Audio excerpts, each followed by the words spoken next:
Hey everyone, welcome back to Bird Talk with Terrence Mathis. I'm William Brandon.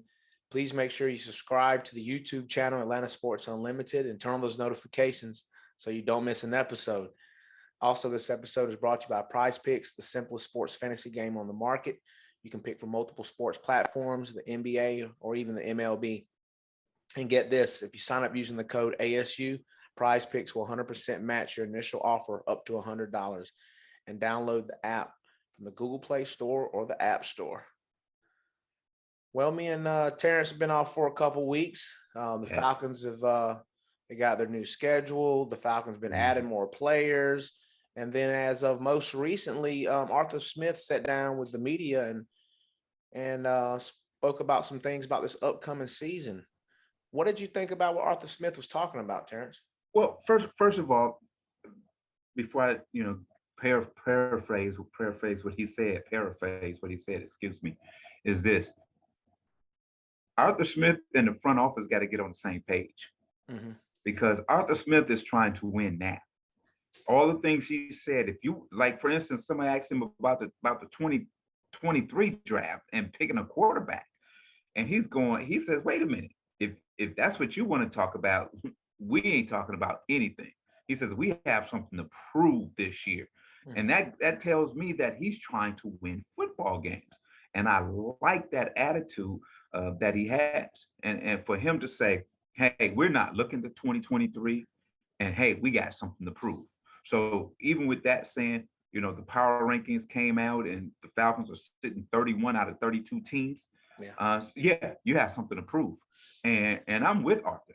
Look, if if you think we're gonna tank this season, no, we're trying to win football games, and we're trying to get to the pinnacle of the NFL, and that's get to the playoffs, championship games, and eventually Super Bowl. So I'm with Arthur Smith on those statements. Yeah, I was kind of, I guess, taken back because of, in the past, what I've heard or what I've seen from Arthur Smith. It kind of caught me off guard that he would come out and say that because we thought maybe they were retooling or rebuilding and things like that. So it was music to my ears as well to know that he's trying to win now. Right. We talked a couple of weeks ago, and we said after the draft, after this first wave of free agency, where do I sit? Am I optimistic about this team? And I said no. Yeah. At that point, which was 2 weeks ago, I said no. In between time, Falcons have picked up some players. The new schedules come out, so my optimism is changing a little bit, and I'm feeling a little bit better about the direction this football team is going in. And we're going to talk about that in a little bit. I want to talk about the schedule a little bit first, which is, I think was ranked in the top 15 of tough schedules this year, like 11th or something like that. This is a tough schedule. Yes, this is a really tough schedule. Now, here's the thing. You win 50% of your games with this schedule, and maybe win that extra game to get you to the playoffs. You're on your way to being a very, very good football team in years to come if you keep everybody in place. Yeah, I think it's one of the toughest schedules, no doubt about it. I mean, they play both opponents or both people that were in the Super Bowl, the Rams and the Bengals. And the Rams game is in LA. They're going to have a West Coast trip early in the season where they spend a week out there, Los Angeles, and then they play Seattle. But they do get to open up on a good note. They play New Orleans. We'll both be at 0-0, 0-0. So they've got a new head coach. Jameis is coming back. I feel like this is a game that the Falcons will have an opportunity to win going in. And that can set the tone for the season if you can get an early win against your opponent. Here's the thing. The best way to get your season going is playing your rivalry. Think about that. These games are between two teams that are the most hate each other. They want to beat each other, embarrass each other, and usually this game here, the next week catapults the team that wins the game to a 2-3 game winning streak.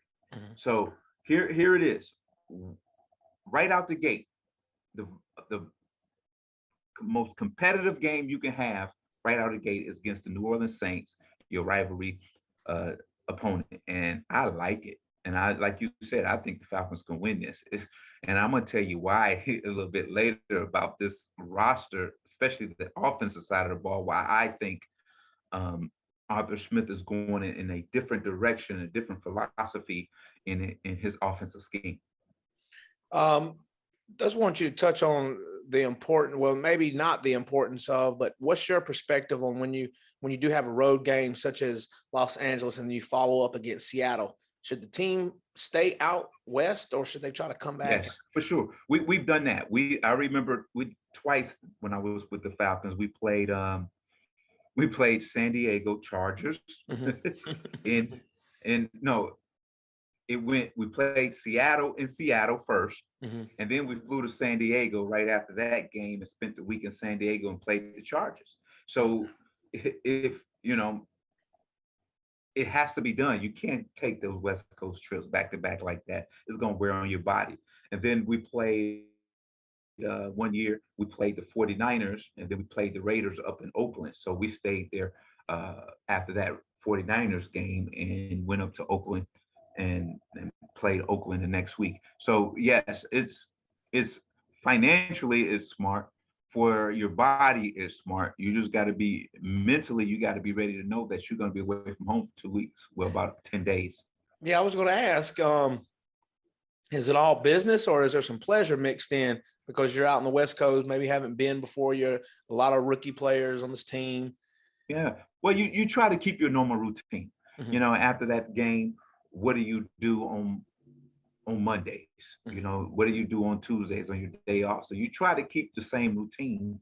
It's Gotcha. kind of hard because you're not going to the same places. And those two trips that I talked about, my wife came out, Okay. and my daughter came out when she was a baby. So I got a chance to, and then I got a chance to, to really keep things simple and business as usual as I did if I was at home. So that was the good part of it. Yeah, and I did a lot of shopping in San Francisco. Yeah, I did a lot of shopping in San Diego. I remember I remember buying my wife a tennis bracelet in San Diego that she still has today. And I was like, whoa. And I look at it and I go, I must have been making some money back then. Yeah, and speaking of money, the Falcons have signed a lot of their rookie draft picks. There still are Yeah. some out there, but some of they did sign Drake London, who's playing the receiver Yes. position, and Schaefer and some other guys. They did also pick up Brian Edwards. And I know you said you want to speak about the offense. Just what do you think about this height that we're building up on the offense across the Well, board? well, you know, I think Arthur Smith is doing what he knows. Mhm. He's a tight ends coach. He's used to being around big guys. Um, I don't know where this philosophy has come from because I haven't seen this in the NFL in a long, long time, or even Mhm. if I can even remember. But here it is. If you, this is what I like. This wide receiver room is a probably the second most competitive room. Well, yes, the second most competitive room behind the linebackers room Mhm. because you already have, and I'm gonna put Pitts in that room because he is a hybrid type guy. You already have Pitts and Patterson if that's where you want to be. If you want to put him there, that's the X factor in this offense. But then you draft London in the eighth pick, who's a big physical guy, and then you have uh, Edwards that we traded for from the Mhm. Raiders. That's that dude that's in that locker room that's going to hold everybody accountable because of his actions. And I was very happy to see the Falcons trade for a guy that's edgy. Mhm. We always said you need that guy that's really edgy, that when things look like it's not going right, he's going to say something or do something that's going to pull everybody back up again. And that's that Edwards guy. And then Geronimo Ellison, I'm a vouch for him because I coached him in the East-West Shrine game his senior year. You're talking about a guy that can run every single route on the route tree. He is special. He played 4 years with Green Bay, so he understands what it takes to win. He Mhm. understands what it takes to get open for his quarterback. I love this room. Now, you're gonna ask me, what about Tate? What about Zacchaeus? What about Bird? You're gonna ask me about those guys. Hey, look, this is a competitive room. Either you're gonna crawl up under a rock or you're gonna stand on top of that rock and try to find your position. So this is the room and the position that I'm gonna be looking at all off season and through training camp and see, because right now this is my vision right now. Mhm. It's London, Edwards, Ellison, and Pitts. And then let's look at the backfield. You got Williams, we got from Kansas City. You got what is it, Algier from BYU, and you got Olafson. Look at that backfield right there. And right now, I'm gonna tell you guys, as I sit here today, Desmond Ridder is the reincarnation of Matt Ryan with 4.6, 4.5 speed. That's dangerous. A guy that's accurate with the football and can move too. I can see him being your week one starter. I can really see that Well, because he is your prototypical quarterback that Arthur Smith is looking for, that is very accurate, but also can move and move the chains with his legs. That's your guy. Mariota can move the chains with his legs, but I don't think he's an accurate passer like Ridder is. And plus, Ritter's a grown man. He is a grown man, and he ain't about all that nonsense. Ritter signed his contract. He ain't going to buy a gold chain, $100,000 and $200,000. He ain't going to do that, baby. He's gonna put that away for the baby education. So that's the kind of guy you in this room. And then you got Rosen in, you got Josh Rosen in the room. You got, dude, that room is gonna be competitive. So yeah, I was going to ask you who you think was going to come out of it, but you kind of done told me you think Ritter's yeah, going to come yeah, out. I think Ritter's gonna come out on top. And I like this room. The Falcons have quietly, as we've been saying for a year, 2 years now, that each room has to have some competitiveness to it, got to have a dog in it. Yeah. Ritter is that dog in that quarterback room. I think Williams and Algier is those dogs in that running back room. I think Edwards is that dog in that receiver room, and then your X factors is Kyle Pitts and Patterson. Those are, come on, you're gonna have to play. You're not playing man to man against this team. I'm sorry, you're not playing man to man against this team. This is and with the quarterback that wants to be great, Yeah. Hawks like a veteran already.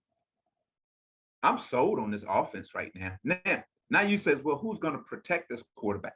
Here's an offensive line with a lot of reps under their belt, a lot of experience under their belt. And I truly think they're going to be a lot better. Even if they're 25% better than they were last year, we win 2 or 3 more football games. And I'm telling you right now, I was very, I didn't like this roster. You remember, No, I I know. didn't like this roster weeks ago, but they're quietly put together a really, really good roster. And we haven't even talked about the defensive side of the ball. So, but here's going to be the problem is who's going to be on the roster. Yeah. You got all this competitiveness from your draft picks to free agency to the guys that are already there, and you only can keep 53 on the roster. Mm-hmm. I think you can Yeah. keep 7 or 10 on the practice squad or something like that. So it's going to be tough. Yeah, they've been adding guys over the past few days. They did also release Kendall Sheffield, who's been with the Falcons for a little while, and Ryan Becker. But like I said, they've been adding guys constantly. They're filling up the depth, so there is definitely going to be some competition. And speaking of that competition, the Falcons begin their OTA offseason workouts on May 24th. One of those practices, they'll do 3 days, and what they'll do, 3 days at a time over a 3-week span, ending on June 9th. But one of those practices will be held at the Mercedes-Benz Stadium in person, so fans will get to actually see these rookies and just a small glimpse of Yeah. what it's like. Right. And if I'm doing that, if I'm head coach, offensive coordinator, the CEO of this football program, and I'm taking my team to the Mercedes Benz, you know what I'm doing? I'm Wow. throwing deep balls, deep balls, deep balls, deep balls, draws featuring my running back out of the backfield, screens, because I'm gonna get you excited about what we're doing. I'm not. This is not a time when you take your team down there. This is not a time to be conservative because you're not trying to win anything. You know, You here's a chance for you to get excitement from your fans, where when they leave, they high fiving each other, going, "Whoa, I'm going to buy season tickets. I'm going to get season tickets." And we did that whenever we brought the fans, or whenever we went somewhere. We did that. hmm We'll open up with a deep ball or something like that to get fans excited. It could be a long foul ball, hmm but it's like, oh wow. And that's what you want to get this fan base excited. You have, I mentioned your four top receivers. One of them got to get down the field and make a play for you on that first offensive play when you go team. Yeah, I think you hit the nail on the head because a lot of times at those practices, there's just a lot of standing around and they'll do little, there's not a, but what you're saying, that would make a lot of sense because you get the fans, you get Ritter, maybe throw a deep bomb to even Drake London. Like you said, there's nothing you can lose in this practice. Right. Well, here's the thing. You show your competitiveness at your quarterback position. So Mm-hmm. when every quarterback get in there, the first play is a deep ball. Deep ball, deep ball, deep ball, deep ball by your four quarterback, Franks, Rosen, Mariota, and Ritter. Deep Yeah. ball, Let's deep see ball, who deep can ball. get it the Yep. furthest. And then you throw it to your four guys. One, whoever in there with London, throw it to London, Edwards, Ellison, and Pitts. Now you got something, because now people are going, oh my goodness, we're gonna win some football games Yeah. doing this. I don't want to see 30 runs and 15 passes. I want to see 10 runs and 40 passes. That's what I want to see. But that's not saying that's what you're gonna do. But what it's Yeah. saying is those who are there that are not Falcon fans and fans somewhere else, and who has quote unquote relationships with other teams, Mm-hmm. can say, oh my, when they call, hey man, the Falcons look different this year. Now they got something else to prepare for. And that's the same thing when you come out in the preseason. Light it up. Make people scramble and say, this is a new team. This is Yeah. something different. This is not, we got to prepare difference. So now a defensive coordinator has to go into a game with two game plans: deep ball and conservative ball. And so it's hard to practice. You can't get enough reps to practice both.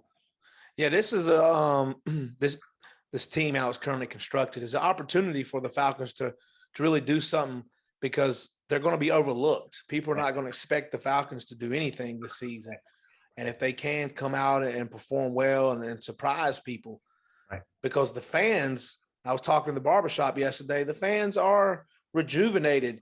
You know, we love Matt Ryan, but there is a sense of new energy in the air.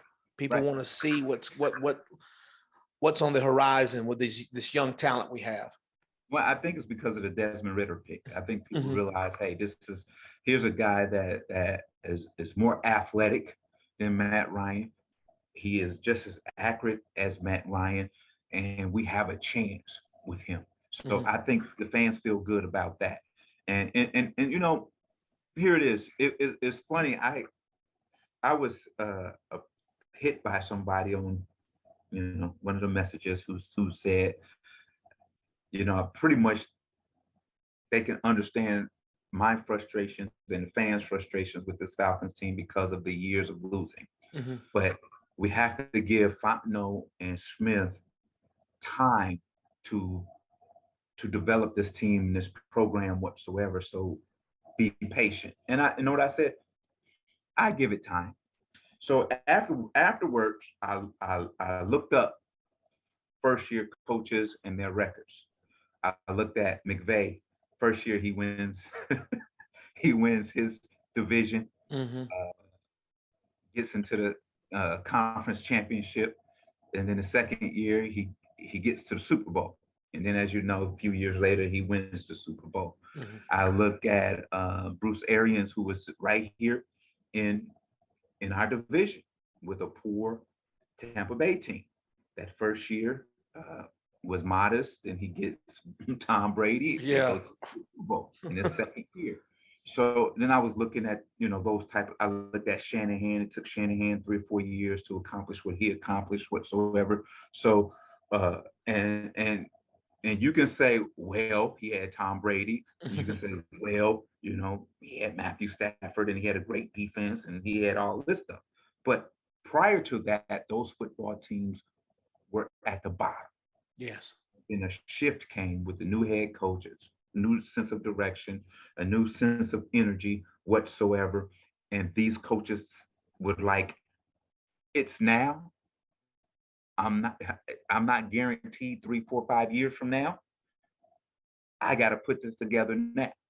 And the way the NFL is, it's not for long. Hmm. So you have to, I get it. Let's be patient. But I guarantee you, Arthur Smith and Fontenot was sitting there going, we don't have time to be patient. Yeah, So correct. some of us can sit back and be patient because guess what? Our job's not going to lie. Hmm.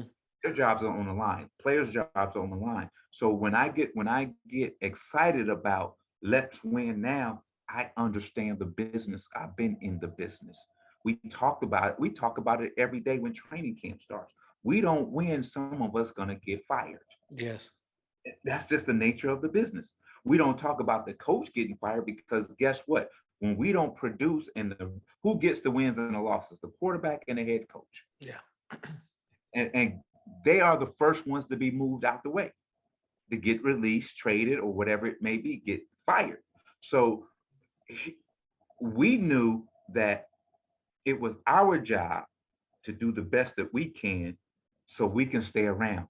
And if we were winning and playing at a high level, we were going to have that coach there that we loved and cherished. If we didn't play at a high level and try to win every game, we knew that we may get our head coach fired and a guy may come in that don't like the way we play and then we're being dismissed. Yeah. So this is the business of the game. So in 2022, starting in 2020 pretty much, there's no more time to wait. There's no more rebuilding in the NFL because of the way as there's 6, 8, 9 coaching turnovers every single year. Yeah.